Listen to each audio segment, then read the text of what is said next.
حضرت صلی اللہ علیہ وسلم نے فرمایا، درختوں میں ایک درخت ایسا ہے اس کے پتے نہیں جھڑتے، اور مسلمان کی مثال اسی درخت کی سی ہے۔ بتاؤ کون سا درخت ہے؟ یہ سن کر لوگوں کا خیال جنگل کی درختوں کی طرف دوڑا۔ عبداللہ رضی اللہ تعالی عنہ نے کہا، میرے دل میں آیا کہ وہ کھجور کا درخت ہے، مگر میں اپنی کمسینی کی شرم سے نہ بولا۔ آخری صحابہ نے حضرت صلی اللہ علیہ وسلم سے پوچھا، وہ کون سا درخت ہے؟ آپ نے فرمایا، وہ کھجور کا درخت ہے۔ صحیح بخاری حدیث نمبر 61۔ حضرت صلی اللہ علیہ وسلم نے فرمایا، درختوں میں سے ایک درخت ایسا ہے اس کے پتے نہیں جھڑتے، اور مسلمان کی بھی یہی مثال ہے۔ بتلاؤ وہ کون سا درخت ہے؟ یہ سن کر لوگوں کے خیالات جنگل کی درخت میں چلے گئے۔ عبداللہ نے کہا، میرے دل میں آیا کہ بتلا دوں کہ وہ کھجور کا درخت ہے، لیکن وہاں بہت سے بزرگ موجود تھے، اس لیے مجھ کو شرم آئی۔ آخری صحابہ نے عرض کیا، یا رسول اللہ آپ ہی بیان فرما دیجئے۔ آپ صلی اللہ علیہ وسلم نے بتلایا کہ وہ کھجور کا درخت ہے۔ صحیح بخاری حدیث نمبر 62۔ حضرت صلی اللہ علیہ وسلم ایک بار مسجد میں بیٹھے ہوئے تھے، اتنے میں ایک شخص اونٹ پر سوار ہو کر آیا اور اونٹ کو مسجد میں بیٹھا کر باندھ دیا۔ پھر پوچھنے لگا، بھائیو تم لوگوں میں محمد کون سے ہیں؟ حضرت صلی اللہ علیہ وسلم اس وقت لوگوں میں تکیہ لگائے بیٹھے ہوئے تھے۔ ہم نے کہا، حضرت محمد صلی اللہ علیہ وسلم یہ سفید رنگ والے بزرگ ہیں جو تکیہ لگائے ہوئے تشریف فرمایا ہے۔ تب وہ آپ سے مخاطب ہوا کہ اے عبد المطلب کے فرزند۔ آپ صلی اللہ علیہ وسلم نے فرمایا، کہو میں آپ کی بات سن رہا ہوں۔ وہ بولا، میں آپ سے کچھ دینی باتیں دریافت کرنا چاہتا ہوں، اور ذرا سختی سے بھی پوچھوں گا تو آپ اپنے دل میں برا نہیں مانیے گا۔ آپ صلی اللہ علیہ وسلم نے فرمایا، نہیں، جو تمہارا دل چاہے پوچھو۔ تب اس نے کہا کہ میں آپ کے رب اور اگلے لوگوں کے رب تبارک و تعالیٰ کی قسم دے کر پوچھتا ہوں، کیا آپ کو اللہ نے دنیا کے سب لوگوں کی طرف سے رسول بنا کر بھیجا ہے؟ آپ صلی اللہ علیہ وسلم نے فرمایا، ہاں یا میرے اللہ۔ پھر اس نے کہا، میں آپ کو اللہ کی قسم دیتا ہوں، کیا اللہ نے آپ کو رات دن میں 5 نماز پڑھنے کا حکم فرمایا ہے؟ آپ صلی اللہ علیہ وسلم نے فرمایا، ہاں یا میرے اللہ۔ پھر کہنے لگا، میں آپ کو اللہ کی قسم دے کر پوچھتا ہوں، کیا اللہ نے آپ کو یہ حکم دیا ہے کہ سال بھر میں اس مہینے رمضان کے روزے رکھو؟ آپ صلی اللہ علیہ وسلم نے فرمایا، ہاں یا میرے اللہ۔ پھر کہنے لگا، میں آپ کو اللہ کی قسم دے کر پوچھتا ہوں، کیا اللہ نے آپ کو یہ حکم دیا ہے کیا آپ ہم میں سے جو مالدار لوگ ہیں ان سے زکوٰۃ وصول کر ہمارے محتاجوں میں بانٹ دیا کرے؟ حضرت صلی اللہ علیہ وسلم نے فرمایا، ہاں یا میرے اللہ۔ تب وہ شخص کہنے لگا، جو حکم آپ اللہ کے پاس سے لائے ہیں ان پر ایمان لایا، اور میں اپنے قوم کے لوگوں کا جو یہاں نہیں آئے بھیجا ہوا تحقیق کے حال کے لیے آیا ہوں۔ صحیح بخاری حدیث نمبر 63۔ رسول اللہ صلی اللہ علیہ وسلم نے ایک شخص کو اپنا ایک خط دے کر بھیجا اور اسے یہ حکم دیا کہ اسے حاکم بحرین کے پاس لے جائیں۔ بحرین کے حاکم نے وہ خط کسریٰ شاہ ایران کے پاس بھیج دیا۔ جس وقت اس نے خط پڑھا تو چاق کر ڈالا۔ راوی کہتے ہیں، اور میرا خیال ہے کہ ابن مسیب نے اس کے بعد مجھ سے کہا کہ اس واقعے کو سن کر رسول اللہ صلی اللہ علیہ وسلم نے اہل ایران کے لیے بد دعا کی کہ وہ بھی چاک شدہ خط کی طرح ٹکڑے ٹکڑے ہو جائیں۔ اللہ نے بہت جلد اپنے سچے رسول صلی اللہ علیہ وسلم کی دعا کا اثر ظاہر کر دیا۔ صحیح بخاری حدیث نمبر 64۔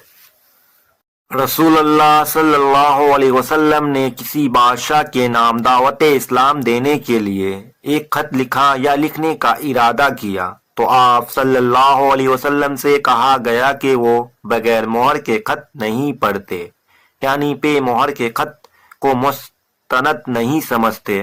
تو آپ صلی اللہ علیہ وسلم نے چاندی کی انگوٹھی بنوائی جس میں محمد الرسول اللہ گندا ہوا تھا۔ صحیح بخاری حدیث نمبر 65۔ ایک مرتبہ رسول اللہ صلی اللہ علیہ وسلم مسجد میں تشریف فرما تھے اور لوگ آپ صلی اللہ علیہ وسلم کے ارد گرد بیٹھے ہوئے تھے۔ 3 آدمی وہاں آئے، ان میں سے 2 رسول اللہ صلی اللہ علیہ وسلم کے سامنے پہنچ گئے اور ایک واپس چلا گیا۔ پھر وہ دونوں رسول اللہ صلی اللہ علیہ وسلم کے سامنے کھڑے ہو گئے۔ اس کے بعد ان میں سے ایک نے جب مجلس میں کچھ گنجائش دیکھی تو وہاں بیٹھ گیا اور دوسرا اہل مجلس کے پیچھے بیٹھ گیا اور تیسرا جو تھا وہ لوٹ گیا۔ تو جب رسول اللہ صلی اللہ علیہ وسلم اپنی گفتگو سے فارغ ہوئے تو صحابہ رضی اللہ عنہ سے فرمایا کہ کیا تمہیں 3 آدمیوں کے بارے میں نہ بتاؤں؟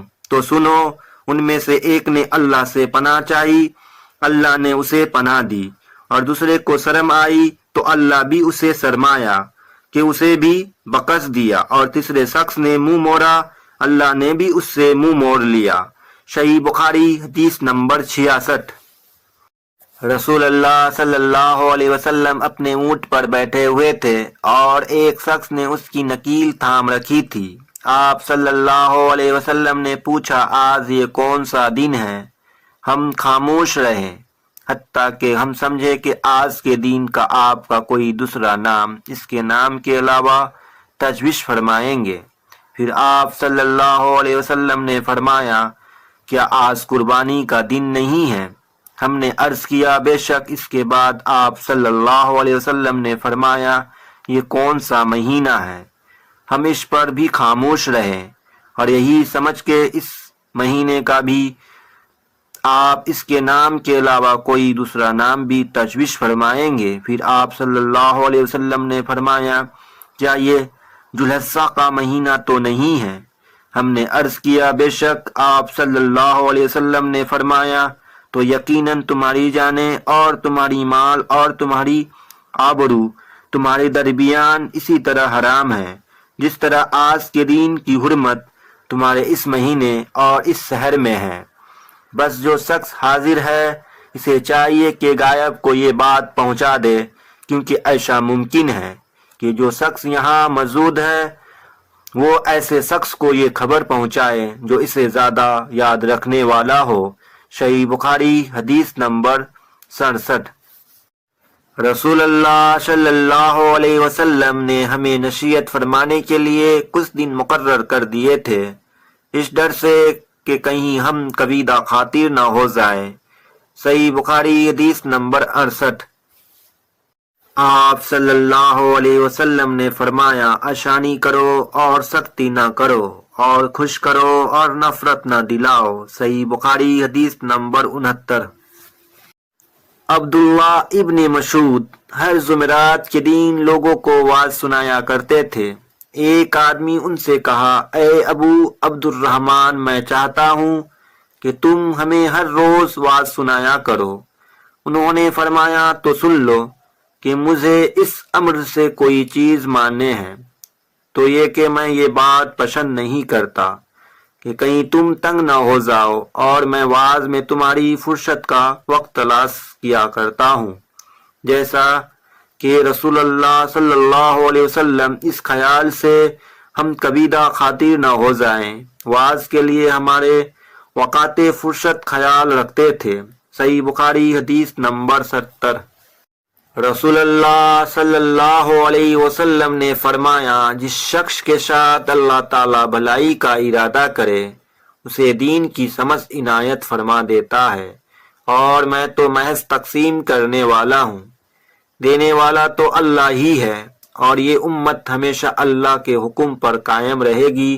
جو شخص ان کی مخالفت کرے گا انہیں نقصان نہیں پہنچا سکے گا یہاں تک اللہ کا حکم قیامت آ جائے اور یہ عالم فنا ہو جائے۔ صحیح بخاری حدیث نمبر 71۔